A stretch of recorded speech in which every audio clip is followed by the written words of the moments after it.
السلام عليكم الاصدقاء ديالي، كنتمنى تكونوا بخير وعلى خير. هذا فلوق جديد، نهار جديد. اليوم كنتواجدوا في حي انزا في مدينه اكادير. حي انزا الحي اللي كيطل على البحر، اللي جا في الواجهه ديال البحر، كيبعد على مدينه اكادير تقريبا 5 كيلومتر. هذا الحي هذا كان عباره عن دور الصفيح. الناس اللي كانوا فيه كانوا كيخدموا في لوزينات ديال الحوت اللي كانوا هنا، ولوزين ديال السيما. دابا تبارك الله ولا حي زوين، حي راقي، حي رياضي. كيجوا اصحاب السيرف من كل بقاع العالم باش يديروا رياضه السيرف، ركوب الامواج. وكاين هنا ريستورات وكافيات واعرين، ولاو ابارتومون، ولاو دي اقامات، ولاو هنايا، ولاو دور زوينين. فوالا هذه الواجهه ديال البحر كما كتلاحظوا. هذا الاخر ديال شهر 5 قريب شهر 6. سبحان الله، ديما في اكادير كتكون ضبابه في الصباح، كتقرب ديك 12 الوحده كتجي الشميشه. غنوريكم دابا مدرسه ديال السيرف. هادو مغاربه واجانب كيجيو باش يديروا رياضه السيرف. كاين هنا مدارس ديال السيرف، تبارك الله الدراري محترفين، لي بروف لي كوتش ديال السيرف هنا في اكادير، جهه سوس، لا في تغازوت لا في انزا.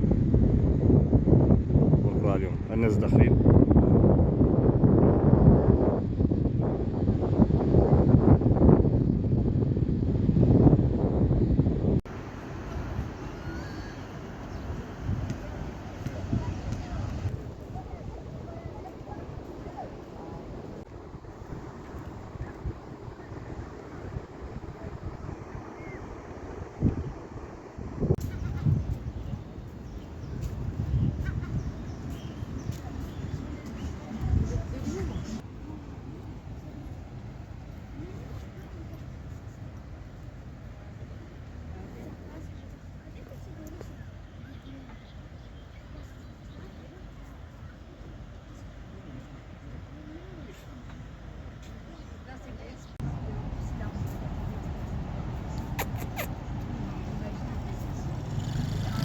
خدينا براد ديال اتاي صغير، جو دورانج، واحد اومليت ديال 4 البيضات.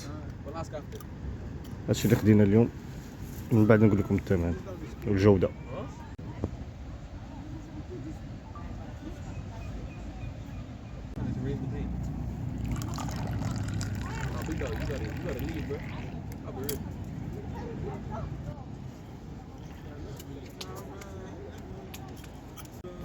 كما كتلاحظوا الاصدقاء ديالي، هذه هي الاومليت اللي جاتنا.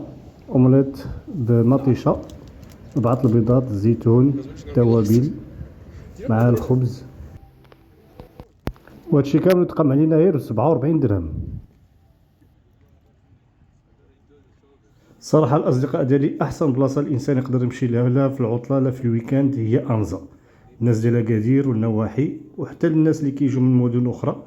عندكم البحر قريب، عندكم لاكوت ديال انزا فيه الالعاب ديال الدراري الصغار، وفيه التيرانات تا هو مزيان.